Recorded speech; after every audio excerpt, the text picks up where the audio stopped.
മന്ത്രിയാവുന്നതിന് മുമ്പ് അറബിക്കടലിൽ എറിയുമ്പോൾ PM ശ്രീ മന്ത്രിയായതിനു ശേഷം അഴുക്കുചാലിൽ എറിഞ്ഞു എന്ന് പറയുമ്പോൾ നിലപാടിൽ മായം വരുത്തി എന്നുള്ളൊരു ചർച്ചകളുണ്ട്. അതിലെ സംഭവം എന്താ വെച്ചാൽ ഈ സഖാക്കളൊക്കെ അറബിക്കടലിലൊക്കെ തപ്പി ഇത് കാണുന്നില്ല എന്ന് പറഞ്ഞു. അതിന് അഴുക്കുചാലിൽ പോയി തപ്പെട്ടതെന്ന് വെച്ചിട്ടാണ്. ഞങ്ങളതിലെ നിലപാട് വളരെ കൃത്യമാണ്.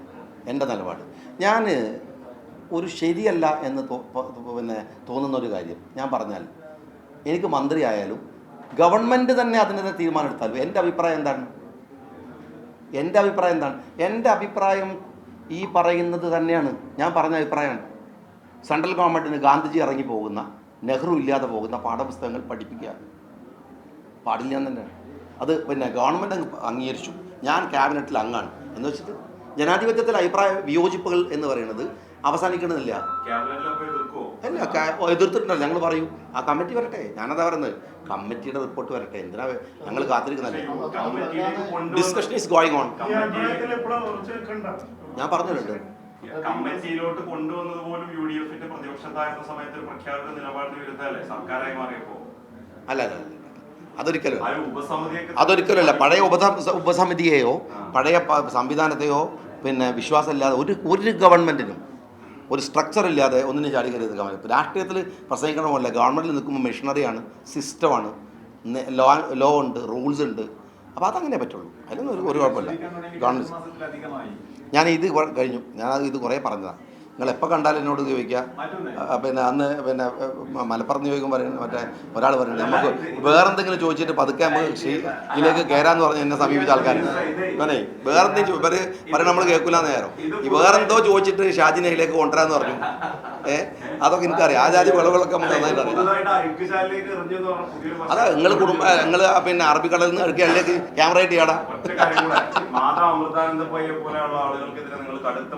അതൊക്കെ ഇല്ലല്ല, ഒരിക്കലുമില്ല. നെവർ നിങ്ങളെ പ്രയോഗത്തിലെ തെറ്റുണ്ട്. നെവർ അവർക്കെതിരെ പറഞ്ഞു എന്നല്ല. അവരെന്തോ ആവട്ടെ, അവിടെ പോകുന്നതിനെ കുറിച്ചല്ല ഞാൻ പറഞ്ഞത്. ഞാൻ ഈ മേഖല മത്സരിച്ചു അല്ലേ? ഞാൻ മുഖ്യമന്ത്രി പോയത് എൻ്റെ അഭിപ്രായം മാറൂ. എന്താ വ്യത്യാസം? ഞാൻ പോയിനോ? ഞാൻ ഇവിടെയല്ലേ മത്സരിച്ചത്. നിങ്ങൾ പലയിടത്തും പോയ കണ്ടല്ലോ. എന്നെ കണ്ടോ? ഒരു ഫോട്ടോ കിട്ടിയത് എല്ലാവരുടെയും ഇതും കാത്തുക വരികയാണല്ലോ. എനിക്ക് എൻ്റെ കാര്യം നോക്കിയാൽ മതി. അതന്നെ വേണ്ടുപോലുണ്ട്. അതന്നെ ഞാൻ ഇത് തിരുവനന്തപുരത്ത് പറഞ്ഞാണല്ലോ. എൻ്റെ നിലപാട് ഞാൻ പറഞ്ഞു. ഒരു സംശയമില്ല, നിലപാടുകളൊക്കെ തന്നെ.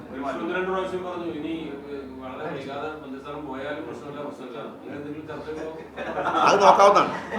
അത് കൈരളി ജനവും വിചാരിച്ചിട്ട് ഓരോ എന്നെ പറിക്കാൻ തുടങ്ങിയിട്ട് കുറെ കാലമായി. എന്നിട്ടല്ലേ ഇപ്പൊ പുതിയ അത് നടക്കണ കാര്യമല്ല.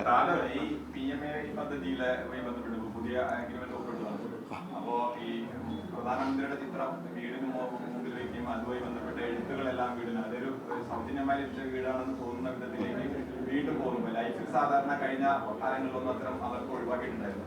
വീണ്ടും അങ്ങനെ പോകുന്നത് അതൊരു ആത്മാഭിമാനത്തിന്റെ പ്രശ്നം തന്നെയല്ലേ? അങ്ങനെ പോയിട്ടുണ്ടായിരുന്നോ? ഇതുവരെ വന്നിട്ടില്ല. അറിയാത്തോണ്ട. കേരളത്തിൽ 1 ലക്ഷത്തിൽ ചില്ലാനും കൊടുത്ത വീടുകളുടെ മുകളിലൊക്കെ അതുണ്ടായിരുന്നു. നിങ്ങൾ എനിക്ക് അറിയാത്തോണ്ട പെട്ടെന്ന് പത്രം ഏതാണ്? അതാ വെച്ചാൽ റിപ്പോർട്ടർ ചാനൽ പോയിട്ട് വീഡിയോ അടക്കം എടുത്ത് കാണിച്ചത്. വീഡിയോ അടക്കം കേരളത്തിൽ വന്നിട്ടുണ്ട്. കേരളത്തിൽ വന്നതാണ്. ഈ പേരൊക്കെ ഒന്നും ആദ്യം ഒന്നല്ല. EMS ഭവന പദ്ധതി പുതിയതാ. ആളുകൾ കൊടുക്കുന്ന വീട് അങ്ങനെ ഒരാളെ പേര് വെച്ച് കൊടുക്കുന്നത് നല്ല പരിപാടിയാണ്. ഈ PMCയുടെ വീട് വെച്ച 1 ലക്ഷത്തിൽ ചില്ലാനും 1 ലക്ഷത്തിൽ, അതാണ് നിങ്ങൾ അപ്ഡേറ്റ് ചെയ്യാത്തൊരു പ്രശ്നമുണ്ട്. 1 ലക്ഷത്തിൽ ചില്ലാനും വീടുകളിൽ എംബ്ലം വെച്ചു. റിപ്പോർട്ടർ എനിക്കെതിരായിട്ട് പോയിട്ട് നോക്കിയതാ. പക്ഷെ നോക്കിയപ്പോൾ സത്യം കണ്ട പോലെ കൊടുത്തു. അത് 1 ലക്ഷത്തിൽ ചില്ലാനും വീടുകളിൽ എംബ്ലം വെച്ചു. അല്ല, പോയി നോക്കിയതായിരുന്നു സത്യത്തിൽ. പക്ഷേ വസ്തുതാപരമായിട്ട് കൊടുത്തു വാർത്ത. ഇദ്ദേഹം തന്നെ കൊടുത്തെന്നാണ് എൻ്റെ വിശ്വാസം. അല്ലല്ലേ? അയാൾ റിപ്പോർട്ടർ പോയി കൊടുത്തു.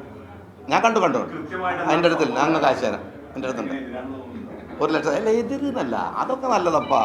അതില്ല, ഞാൻ ആരുടെ എന്ത് വിരോധം കാണിച്ചില്ല. അതൊന്നും കാര്യം ഈ പണിയല്ല, ഈ കൈരളി ജനം പണിയല്ല. അല്ലാത്തൊക്കെ നമുക്ക് എന്തെല്ലാം പറയുന്നുണ്ട്. ഏതെല്ലാം കൊടുത്തു. എനിക്ക് തമിഴ്നാട്ടിൽ ഏക്കർ കണക്കിന് ഭൂമി, മഹാരാഷ്ട്രയിൽ ഏക്കർ കണക്കിന് ഭൂമി എന്നൊക്കെ നിങ്ങൾ ചാനൽ കൊടുത്തില്ലേ? അതൊക്കെ അതെ, ഇഞ്ചി കൃഷി മാതൃഭൂമി കൊടുത്ത് എൻ്റെ ഇഞ്ചി കൃഷി. എന്നിട്ട് പറയാണ് ഇഞ്ചി കൃഷി എങ്ങനെ പരതാനിരിക്കുക? മണ്ണ് കറക്കണ്ടേ?